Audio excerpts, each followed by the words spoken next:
Welcome to Tulasi education YouTube channel. ఈరోజు మనం జిఎస్లో some of the important questions చూద్దాము. దానికంటే ముందుగా those who are needed to teach online or offline home tuitions can register in the link given below, and the students can register as students, and those who want to teach can register as a tutor in the link given below. Okay అండి, ఈరోజు start చేసేద్దాం. మనం ఈరోజు some of the important bits of GS use for all competitive exams will going to discuss. Okay అండి, we starts. ముందుగా మనకి part 11, part 9A all exams. Okay, part 9A deals with municipalities అండి. Part 9A deals with municipality. దీన్ని 74th constitution amendment act 1992లో add చేసినారు. It deals with urban local bodies, nagar panchayats, municipal councils and municipal corporations. Grand constitutional status to urban local bodies. Urban local బాడీస్కి constitution status ఇస్తుంది. Urban decentralisation strengthens urban decentralise. Urban ruling ఒకే దగ్గర కాకుండా అన్నిటికీ powers ఇచ్చే విధంగా చూస్తుంది. ఓకే అండి, మెయిన్ వచ్చేసి పార్ట్ 9 ఎప్పుడు కాన్స్టిట్యూషన్లో యాడ్ అయిందంటే 74th కాన్స్టిట్యూషనల్ అమెండ్మెంట్ యాక్ట్ 1992లో యాడ్ అయిందని గుర్తుంచుకోవాలి. నెక్స్ట్ వచ్చేసి పార్ట్ 16. పార్ట్ 16 దేని గురించి మాట్లాడుతుందండి? పార్ట్ 18 వచ్చేసి ఎమర్జెన్సీ ప్రొవిజన్స్ గురించి మాట్లాడుతుంది. ఎమర్జెన్సీ ప్రొవిజన్స్ ఆర్ 352 to 360 వరకు ఉంటుంది. 352, 52, 56 అండ్ 60 4 గ్యాప్లో ఉంటుంది. ఇవి ఇంపార్టెంట్ అన్నట్టు. నేషనల్ ఎమర్జెన్సీ, ఫస్ట్ నేషనల్ వస్తుంది, ఫస్ట్ దేశం 352. తర్వాత president and financial emergency 360.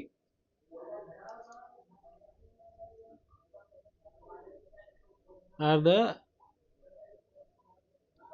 emergencies provisions in Indian Constitution. Purpose: ensure to Union can act decisively during war, external aggression and armed rebellion for or financial stability. ఇవన్నీ war, external aggression or arm rebellion, financial instability ఉన్నప్పుడు emergencies విధిస్తారు. Next వచ్చేసి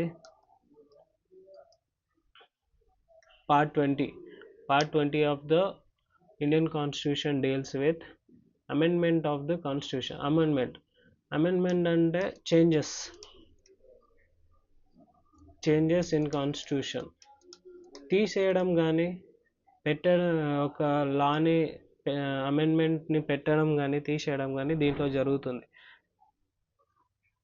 repeal చేయడం లేదా అలాంటి ప్రొసీజర్కి amendment చేస్తారు. Confirmed by provision related to the amendment of Constitution are given in Part 20. Article 368 lays down the procedure for constitutional amendment. Constitutional amendment ki 368 use అవుతుంది. The three types of amendments: simple majority to అవుతుంది, special majority plus ratification by half of the states. స్టేట్స్లో of కూడా దానికి ఒప్పందం కలిగి ఉండాలి.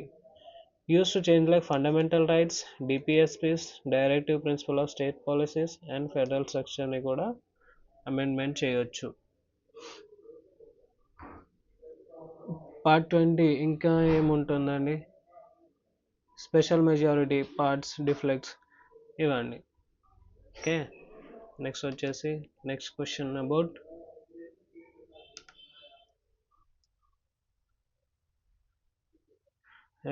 Next వచ్చేసి fresh water lakes of India. Fresh waters lakes ఎక్కడెక్కడ ఉన్నాయి మన ఇండియాలో? ఎక్కడెక్కడ ఉన్నాయి? లార్జెస్ట్ ఏది, స్మాలెస్ట్ ఏది, అండ్ ఏ ప్లేసెస్లో లొకేట్ అవున్నాయి, ఇవి కూడా అడుగుతారు. The search The search confirmed major freshwater lakes Ular Lake, Dal Lake, Manasbal, and Sastakotta Valley and Upper Lake. ఇందులో most important fresh water lakes వచ్చేసి Wular lake is the biggest located in Jammu Kashmir, largest freshwater lake in India, and Sastankota, Dal Lake, Mansbal Lake, Sastankota Lake, largest freshwater lake in Kerala. ఇది కూడా important అండి. సస్తంకోట అనేది కేరళలో largest. వలియాని lake, upper lake, Bhojtal lake మధ్యప్రదేశ్లో locate అయి ఉంది. Loktak lake, పండీస్ కేబుల్ లామ్చావ్ నేపాల్లో ఉంది అనుకుంటాను. సాంగ్మో లేక్ సిక్కిం, సూరజ్ తాల్ హిమాచల్ ప్రదేశ్లో. ఇవన్నీ ఫ్రెష్ వాటర్ లేక్స్ అండి. మనకి ఎక్కువ సార్లు అడిగింది Wular lake, largest fresh water lake in India వచ్చేసి. నెక్స్ట్ వచ్చేసి ఇది ఎక్కడుంది? Largest Bandipora district in Jammu Kashmir. Bandipora district in Jammu కాశ్మీర్లో ఉంది. రామ్సర్ సైట్ దీనికి 1990లో ఇచ్చారండి. 1990లో రామ్సర్ సైట్ అనేది ఇండికేట్ చేయడం జరిగింది. It is fed by river Jhelum. Jhelum నది నుంచి దీనికి వాటర్ వస్తుంది. రివర్ ఝీలం 1990లో Ramsar site and river Jhelum sheds. Jhelum నుంచి దీనికి వాటర్ వస్తుందండి. నెక్స్ట్ వచ్చేసి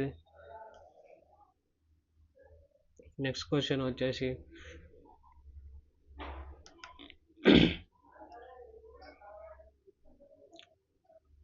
population growth rate of India. Population growth rate ఎలా ఉంది, ఎప్పటి నుంచి ఎప్పటిదాకా ఎలా ఉంది అనేది తెలుసుకోవచ్చు. నెక్స్ట్ వచ్చేసి article 368 amendment of the constitution amendment చేయడం. search confirm article 368 gives parliament to the power to amend the constitution ని అమెండ్మెంట్ చేయడానికి పార్లమెంట్ కి హక్కునిచ్చేది article 368. power to amend the constitution. part 20 of the constitution. Key points: parliament can amend any part of the constitution.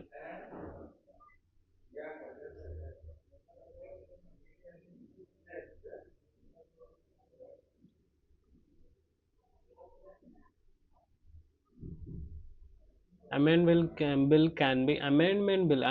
చేయాలి అనే బిల్ని either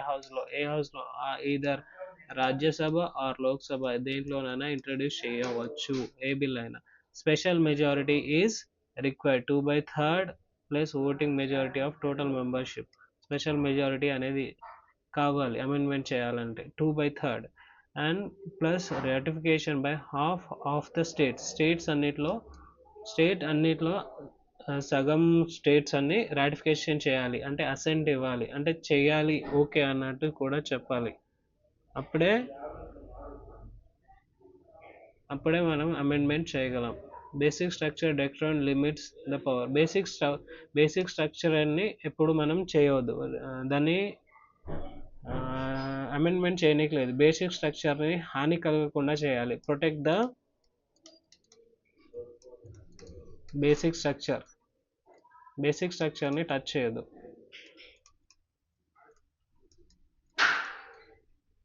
okay అండి. Next వచ్చేసి